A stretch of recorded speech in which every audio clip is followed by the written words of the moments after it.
Welcome to the Ops Experts Club. If you're at all interested in anything we talk about here in this episode, go ahead and check out the description down below and click any of the links there. Or if you just want to know more about us, click the links below. Now on to the episode. Woo! Ops Experts Club. I was just clapping before that. I know that doesn't come through. Have we even confirmed that my noise I start with at the beginning even works on other recordings? I think if I can hear it, because I can't hear your clapping, so that's getting cut. But I think we just need to be gentler with our whoops. Technology. I just want you to know I told you this last week. And listeners, I hope you're ready for this too. I'm rewatching Ted Lasso, and it's making me a little bit outrageous with how excited I get with things. So just so you know, clapping, whooping, hooting, and hollering, like he psychs me up. It psychs me up, Terryn Turner. Yeah, you just you can go down to your local sports bar and get involved in the World Cup too. Right? I could, if ever there's a time. It's right now, Terryn. Yes. I could be living my Ted Lasso dreams right now. Yep. Terryn, do you know there's a secret side of me that kind of feels like I'm Ted Lasso and you're Coach Beard? Have I ever told you that before?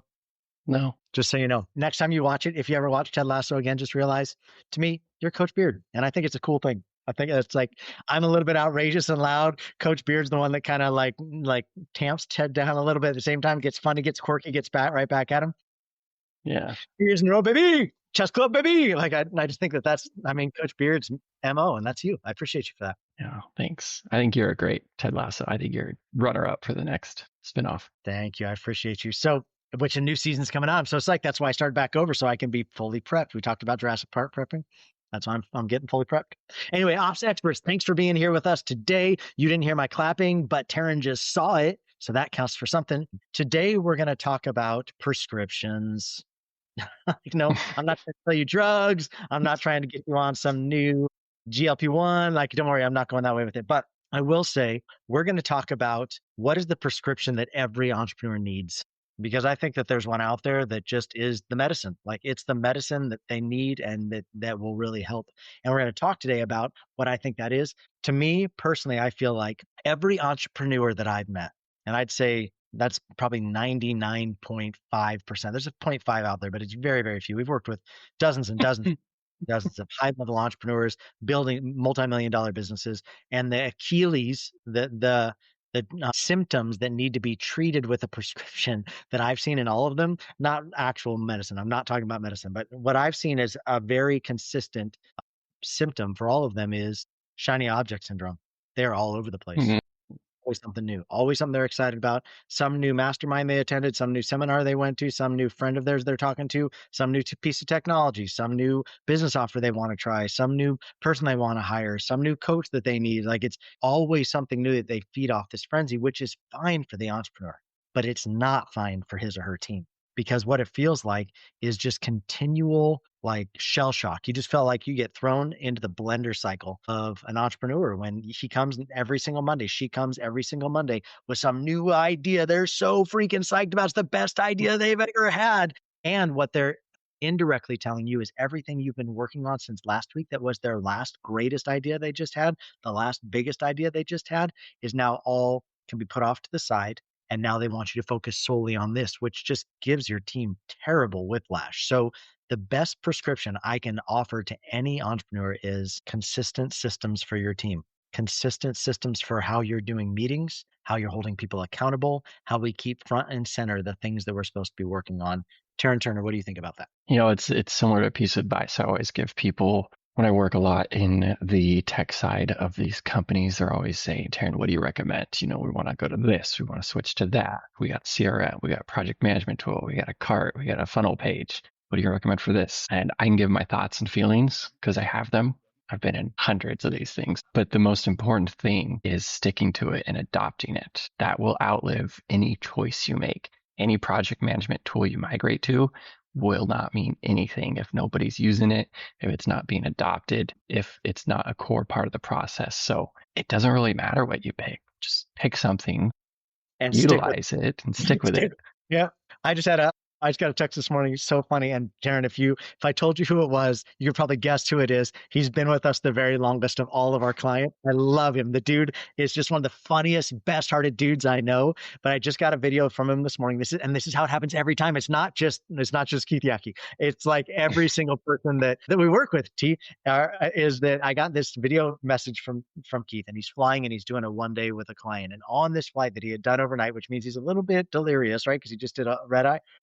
He sent me this message and said, "Hey, we need to change our entire tech stack. I was talking to this guy, and we're going to move away from ClickFunnels and away from Entreport, and I want to move to GHL. So if you guys could jump on that and get that dialed in, that would be great for me, because we're running ads, and we think that there's an issue with deliverability or communication, or like his reasoning on the back end. Whoever has told him that they think he needs to make a change, he got excited about it and he wants to make a change, which great. Like if you want to change a tech stack, if you want to do whatever, but it's not a quick and easy, let's just flip the switch, right? There's pain point and implications in all of those things. What are you selling? Where are they getting access from?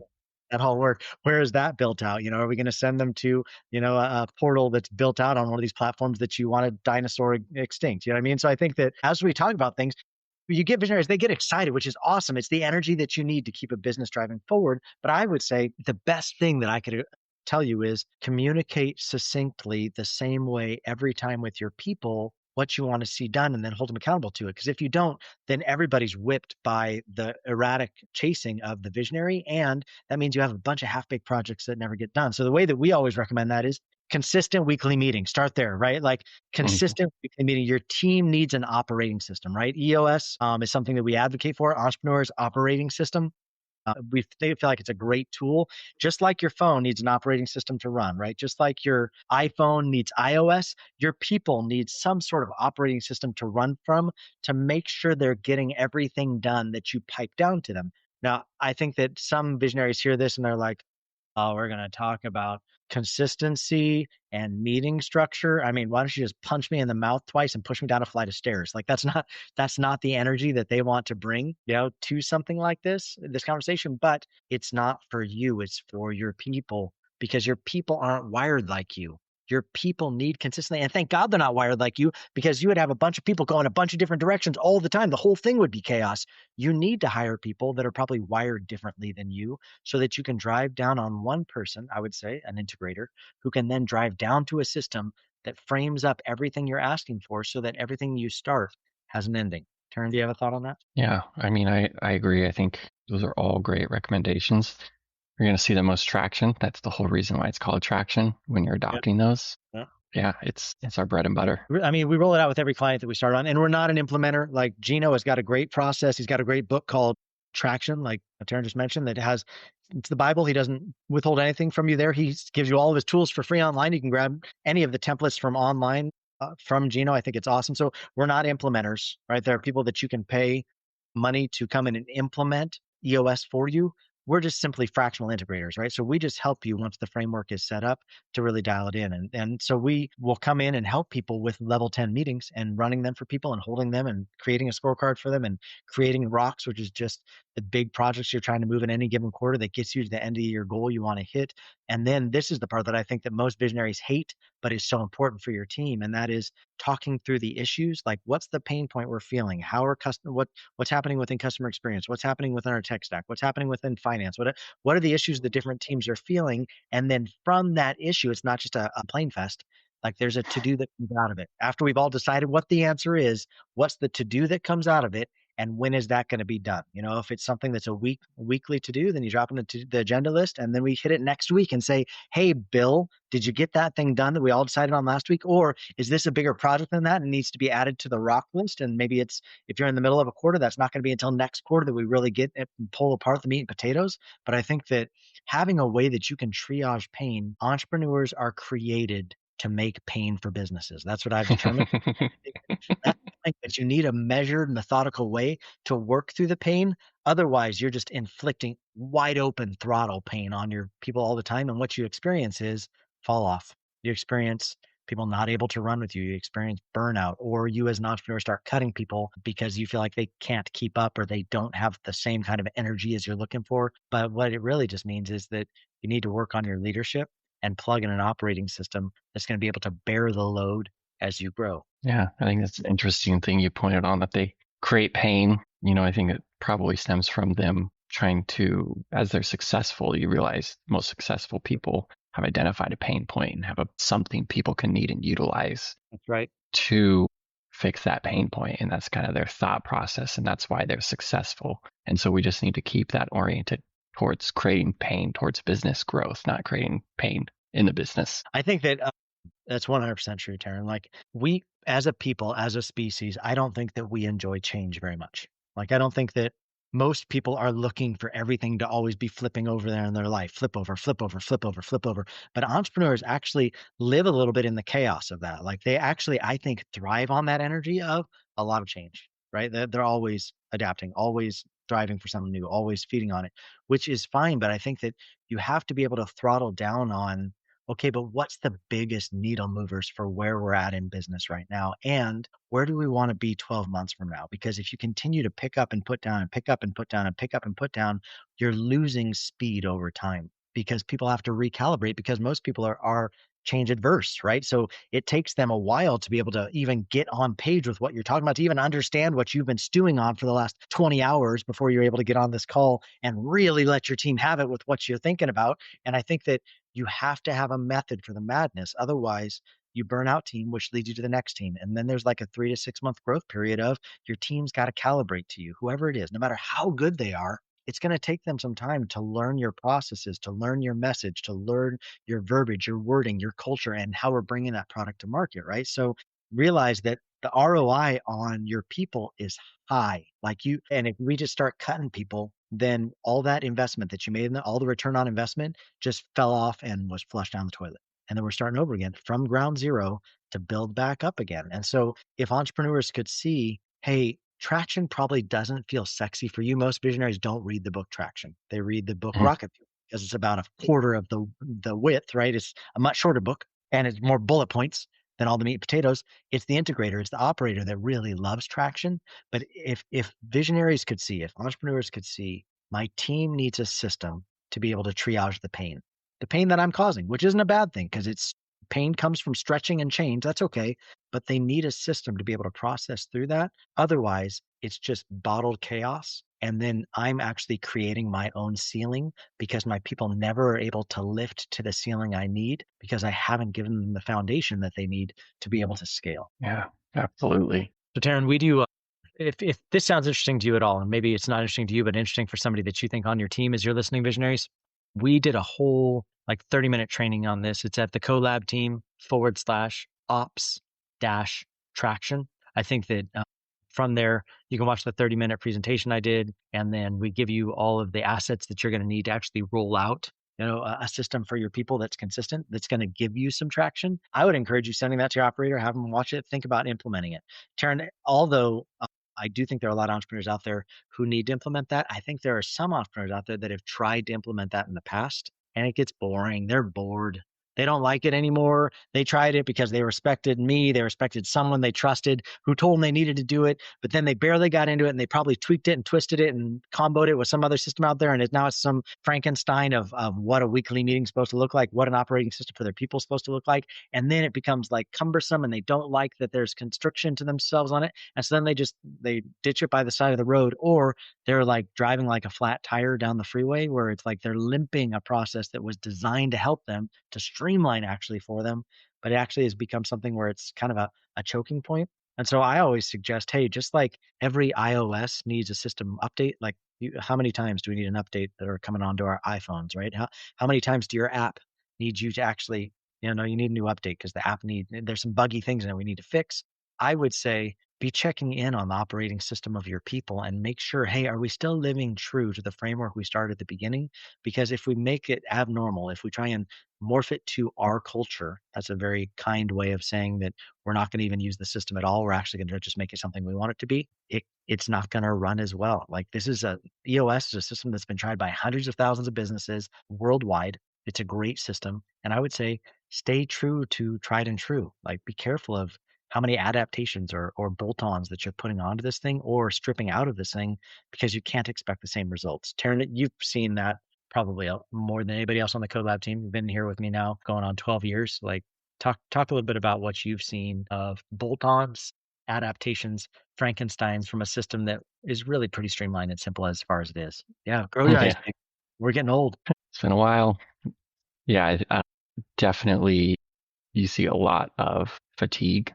I think one of the downfalls, it's not really a downfall though, of these small, medium growing businesses is fast hustle culture. And so things can happen quickly, which things get lost quickly. That's right. Ghost apps, something we encounter every time we onboard into a client. Right. Let's find your ghost apps, start cutting your cost immediately on those.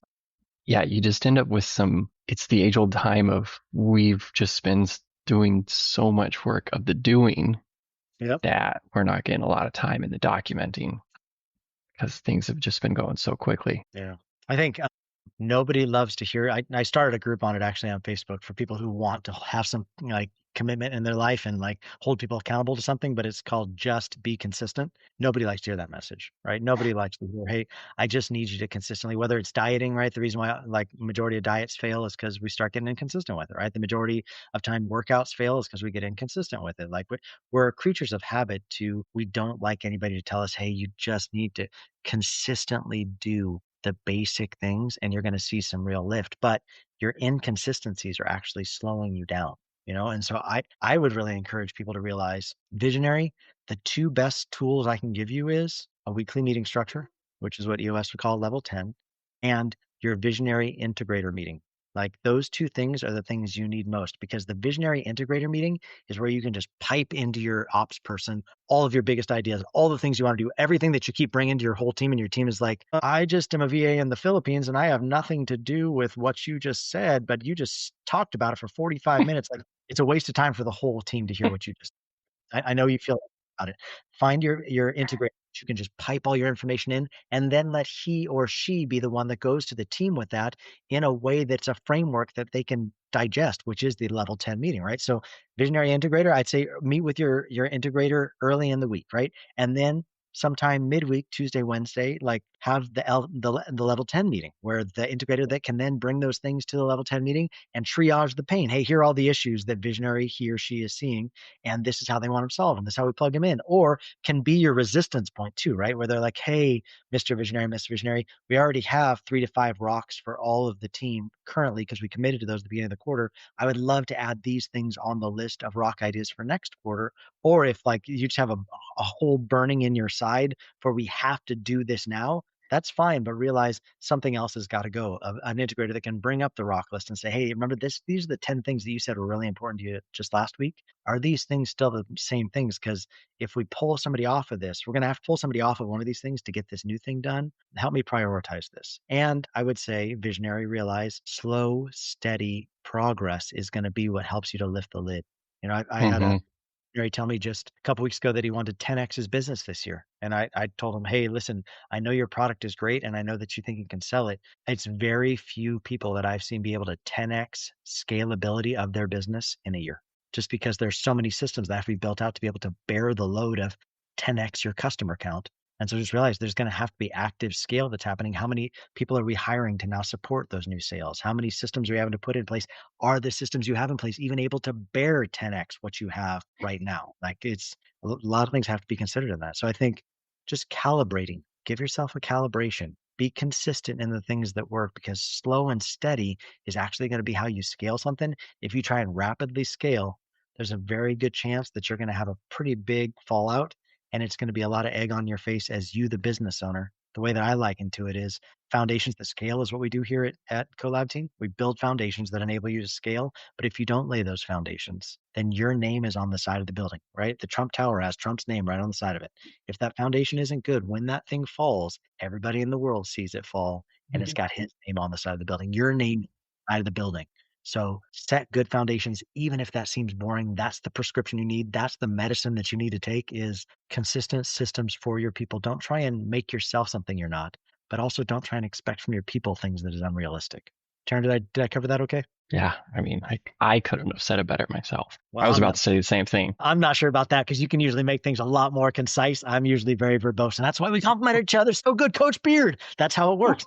So the collabteam.com/ops-traction is where you can find those resources. And if you just would like help, you're more than welcome to reach out to us on any of our socials, Facebook, Instagram, TikTok.